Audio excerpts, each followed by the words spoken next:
Welcome to Football Scientific. I am Aaron Sauter. I'm a writer for the UFL News Hub and the CFL News Hub. I cover the San Antonio Brahmas at the UFL, the Hamilton Tirecats at the CFL. I cover the Indoor Football League, the IFL. I cover the National Arena League, the NAL, and I cover the ELF, the European League of Football. Today we have a lot of football news going on. There's also several games being played today. Right now, currently, the Houston Roughnecks and St. Louis Battlehawks are playing. Battlehawks are dominating that game as predicted by me and Timmy. We predicted that. We did. Also tonight, the Green Bay Blizzard took a win. Boop, that's a win for us. Whoop, whoop. And also the Quad City Steelers knocked off the Massachusetts Pirates. Whoop, whoop. We also called that one.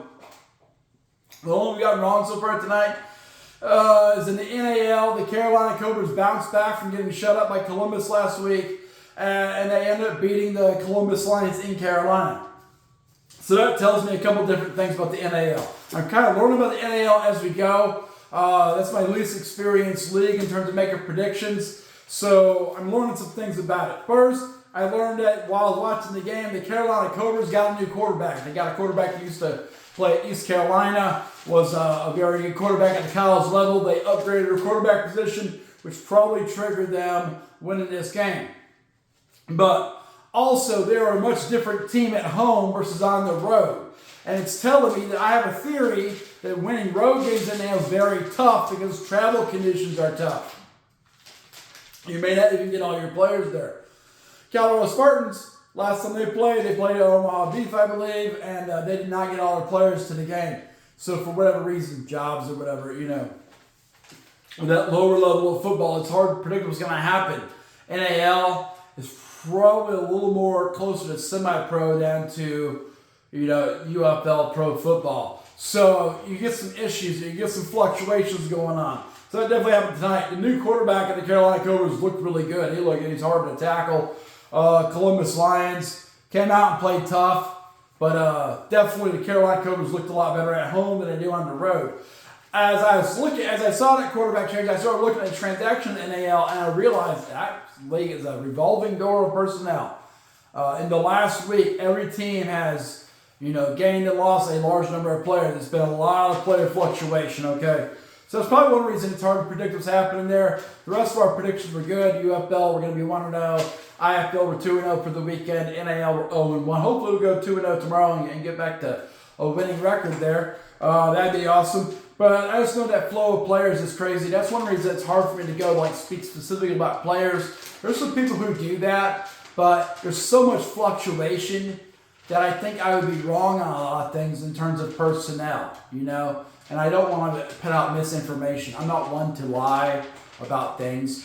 I don't put out things I'm not sure about. I put out the extent I am sure about. So my predictions are based on what I know. Sometimes what I know changes. So you got to keep that in mind, okay? And some of these leagues don't communicate well at all. UFL communicates well. CFL communicates really well. NFL, of course, is non-top communication. IFL, pretty good communication. NAL, it's hard to keep up. ELF is better than the NAL in terms of communication. Those are a few things I know about the NAL. Boop. NFL transactions, not as exciting as usual, but there's still quite a few things going on. First, the Cleveland Browns. They still have an interest in edge rusher Abdul Carter from Penn State. Okay, they had their ownership and GM go meet him before the Penn State Pro Day. I say his. It was the Penn State Pro Day. He did not participate because he's still recovering from his injury from the Fiesta Bowl. Okay, but Jimmy Haslam, J.W. Johnson, and Andrew Bean, they all came there and had dinner with him and talked to him because if they're not taking a quarterback, they're taking Abdul Carter. That's pretty much what they said. Is that we're probably taking Abdul Carter. They went back and forth on Shedeur Sanders. At this point, it's hard to tell what any team's really going to do, but they did meet with Abdul Carter. New York Giants, boom, they're going to go at Colorado. It seems like the New York Giants are all over the place, okay? All over the place. So they talked about picking up Abdul Carter. They talked about Shedeur Sanders. They showed some interest in picking up Travis Hunter from Colorado. So it seems like they're all over the place. Okay, New York Giants, they don't have a plan. It doesn't feel like it. They have 3 quarterbacks already. So bring Shadur Sanders. I don't know if that's going to be an answer or just more questions. You have to get rid of one of your quarterbacks then, and Tommy DeVito's probably went out, but he's a fan favorite. We got to get rid of a fan favorite. The other two quarterbacks are newly signed, so you can't get rid of them. What are you going to do? Well, it sounds like the Giants, if the Browns take Shadur Sanders, are going to take Travis Hunter. Here's my prediction. If Tennessee picks Cam Ward, Cleveland Browns will pick Abdul Carter, the Giants will pick Travis Hunter, and then Shadur Sanders will be picked in the first part of the second round. I believe he's going to fall that far. Okay, that's my prediction. Because only a few teams view him as a first-round pick. Okay, and you got to pay more money for a first-round guy than a second-round guy. I could see people taking a chance on Shadur Sanders. I see the Cleveland Browns taking a shot. I see the Giants taking a shot. And they may just pick up more valued players in the first round. That's actually a pretty good decision. New Orleans, they're interested in quarterback Jackson Dart. He played at, I believe, Mississippi, so he's from the area. Saints, they would like to pick up a young quarterback to develop behind Derek Carr. Jackson Dart looks like the guy. They're further down the draft list. They're not going to get a top pick, so they think Jackson Dart will still be hanging around, and he's a good mid to late round first rounder. Could be a second round guy, so they have to read how it's going to break down. Seattle Seahawks, wide receiver Cooper Kupp finally officially signed with the Seattle Seahawks. His 3-year, $45 million contract. He's guaranteed $17.5 million for his first year. Pretty good. Coming up injuries. So the fact he gets picked up is probably good for him. Carolina Panthers, they are going to have wide receiver Hunter Renfrow come visit them. He's also going to visit the Las Vegas Raiders. If you remember, he did not play last year. He stepped out. He played 5 seasons mainly for the Las Vegas Raiders. He had a 5-year career, 269 catches, 2,884 yards, 17 touchdowns. It's pretty good. Pretty good player. He sat out last year for whatever reason, probably because of the mess at Las Vegas. He's going to go visit the Carolina Panthers. He's going to visit the Las Vegas Raiders too. He may go back to them. Okay. Philadelphia Eagles made some assistant coach maneuvers. First, the new offensive coordinator of the Philadelphia Eagles is Kevin Patullo. Okay, so they changed the OC. New defensive assistant is Tyler Yell. Okay, Yella, something like that.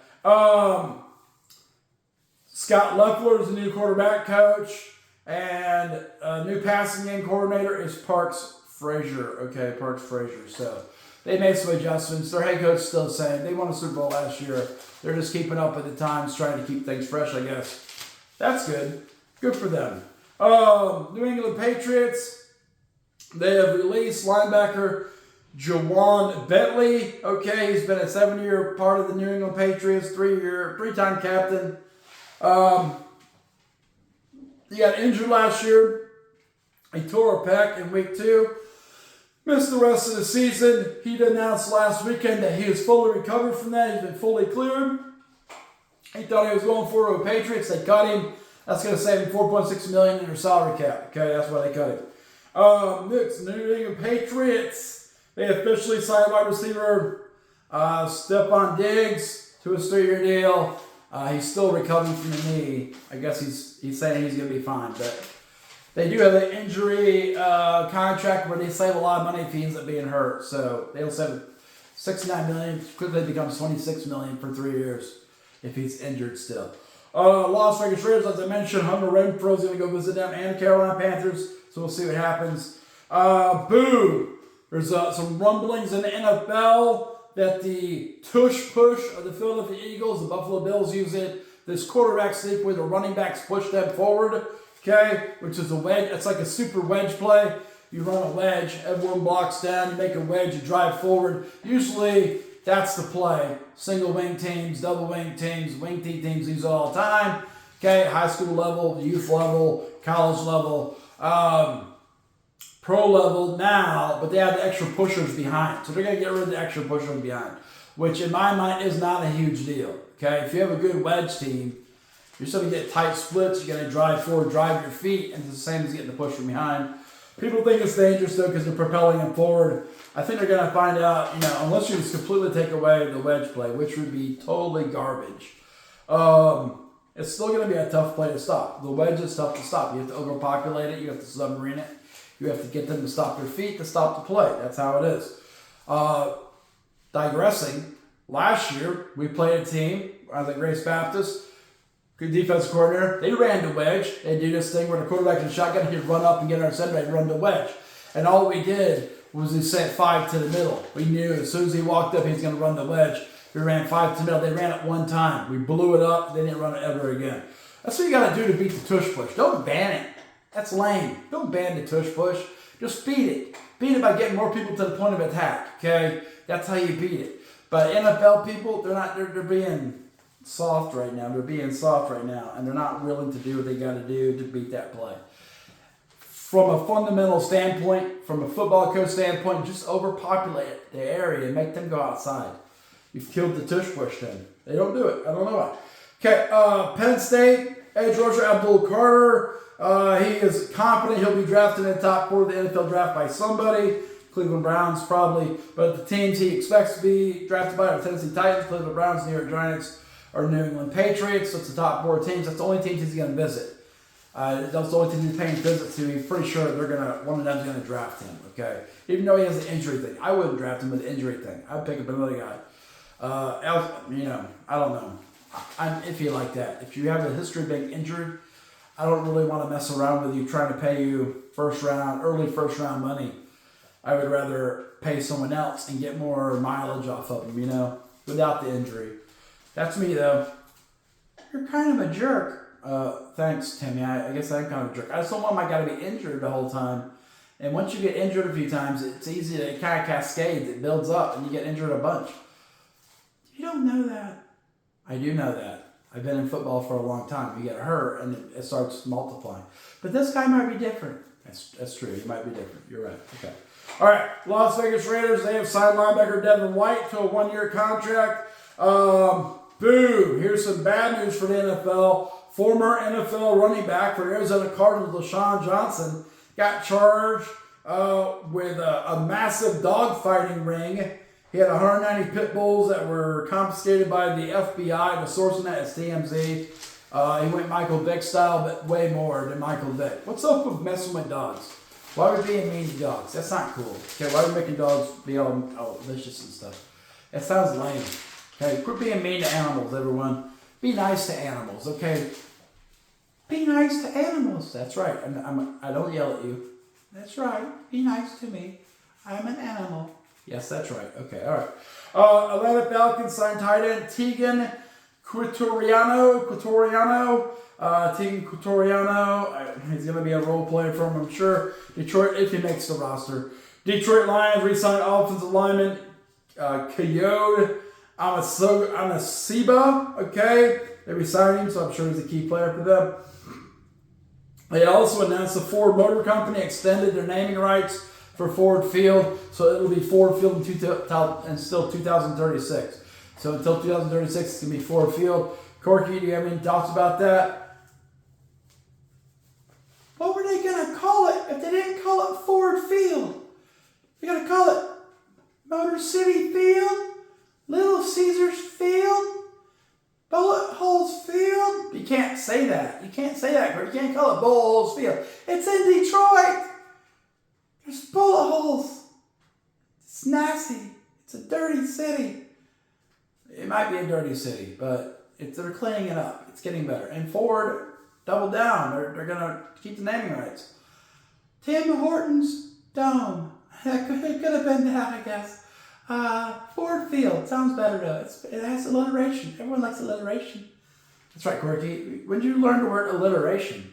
I don't know. I don't know where I picked it up. I guess I was talking to Timmy, and he mentioned alliteration, and I said, that sounds cool.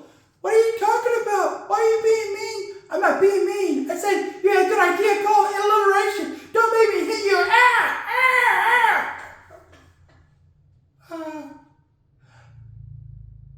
You should get back to work. Sorry about that. Bye, Corky. Okay, all right. Next.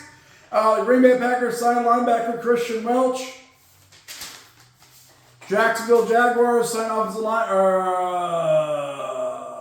I believe they released offensive lineman Dieter Iceland. Pittsburgh Steelers signed linebacker Jeremiah Moon, 1-year contract.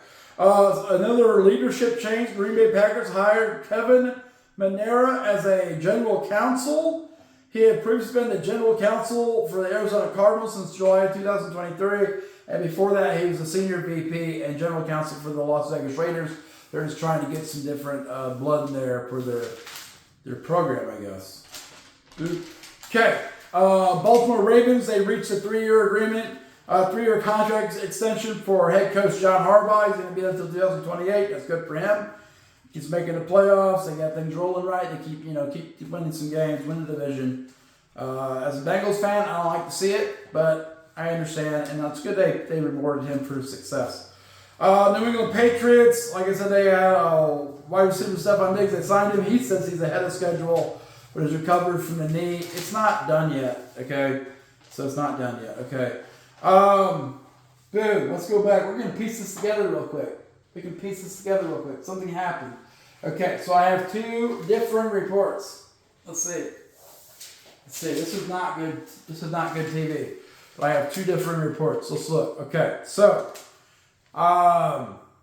Arizona State. Well, okay, I said the Jacksonville Jaguars. Initially, I said they signed offensive lineman Dieter Iceland, but the correction is they cut offensive lineman Dieter Iceland. He had been with the Jacksonville Jaguars. I wrote that down from different time periods, so they may have changed the report. The source I was using was NFL.com. They may have accidentally wrote it as they signed him, but they definitely cut him. I checked it later in the day. I always check back a few times before I start doing the show. And they definitely cut Dieter Iceland from the Jacksonville Jaguars. I do have it written down as signed. So it probably got misreported on NFL.com earlier today. And then they changed it to he got cut later tonight. So he's not with the Jacksonville Jaguars, it appears. Dieter Iceland, goodbye. Okay, Arizona State University, their running back, Cameron Scadaboo. He ran a 4.5-ish 40-yard dash in a private workout. Take it for what it is. He's fast. In my mind, he's kind of a Mike Allstott type runner. And people were like, well, he's not Mike Allstott. He's fast. He's athletic. Mike Allstott was athletic. He had huge pads, but he was athletic. Okay, he was fast. Cameron Scadaboo, it seems like that guy. If I was the Washington Commanders, I would be picking up Cameron Scadaboo. If you remember, for your old people out there, there's not a lot of old people watch my show, I don't think, but for the old people out there like me, the Washington Redskins, before they were Commanders, were really good with John Riggins as their running back. And he was a pounder, and he was huge, and he would just run through people. If they could add that to their current offense, they would be a really tough team to beat. And I think this Scadaboo guy is the guy to draft. If I had a first-round pick with the Washington Commanders, I would pick Cameron Scadaboo. He seems legit. I don't think they will, but I would. That would complete their offense.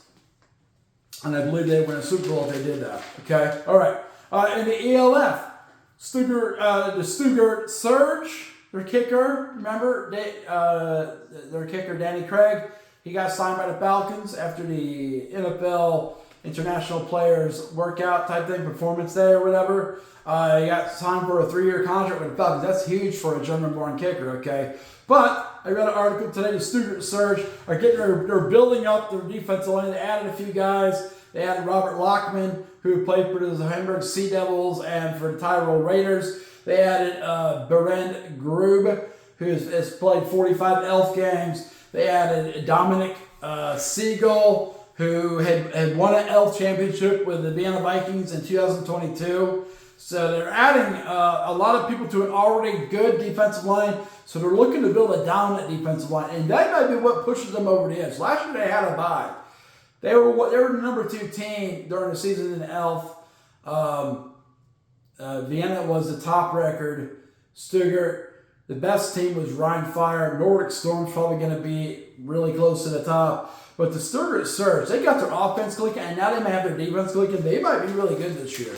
I might end up picking Stuttgart Surge as my favorite team.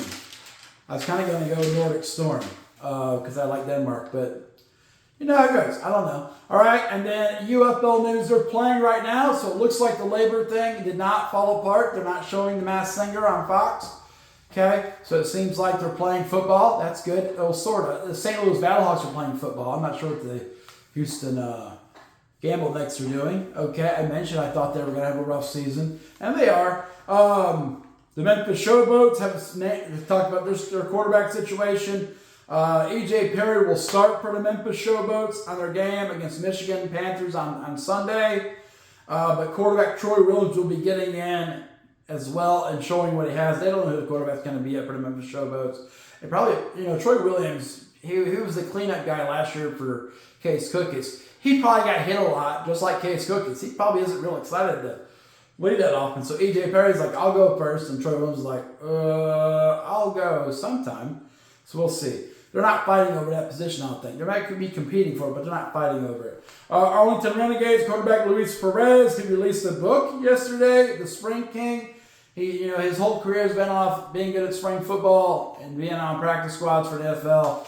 If you want to read about that, it's called The Spring King.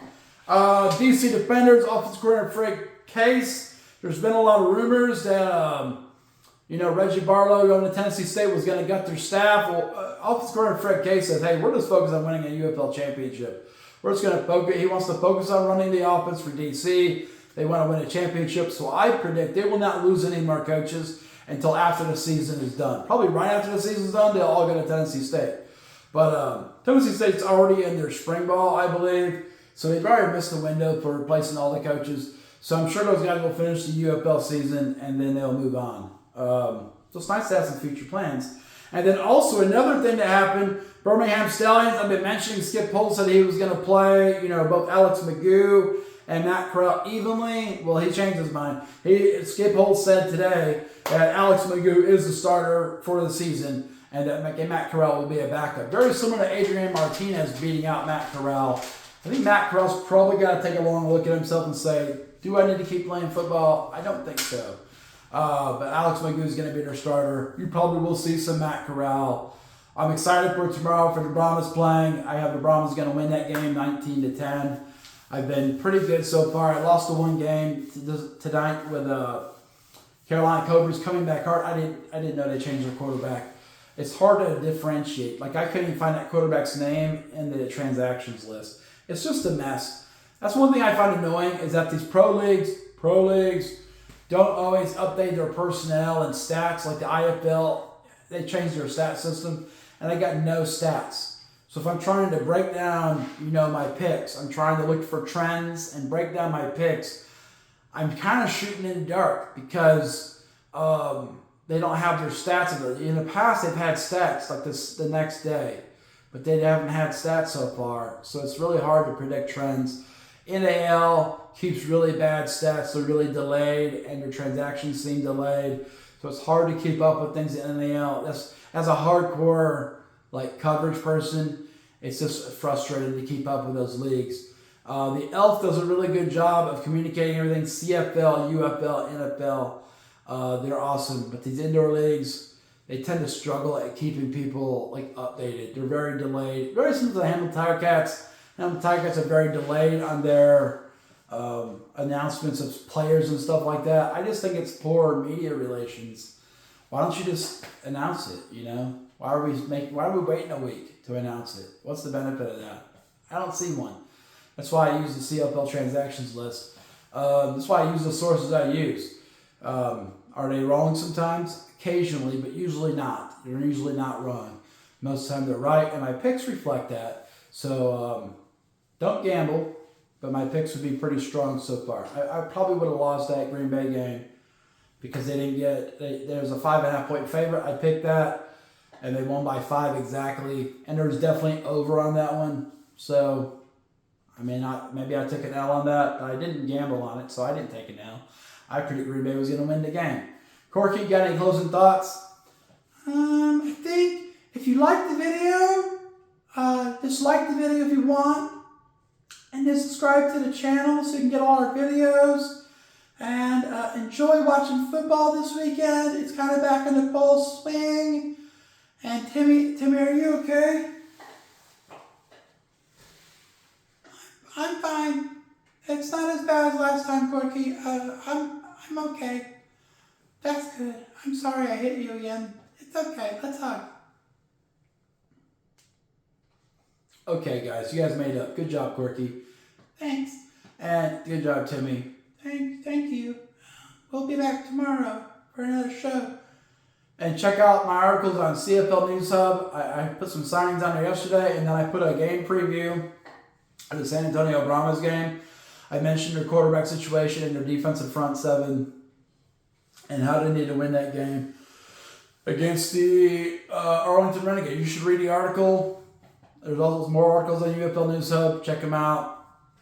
Also, you can find an article on Substack, Football Scientific on Substack. But thanks for joining us. Enjoy some football this weekend. We're going to keep on enjoying it.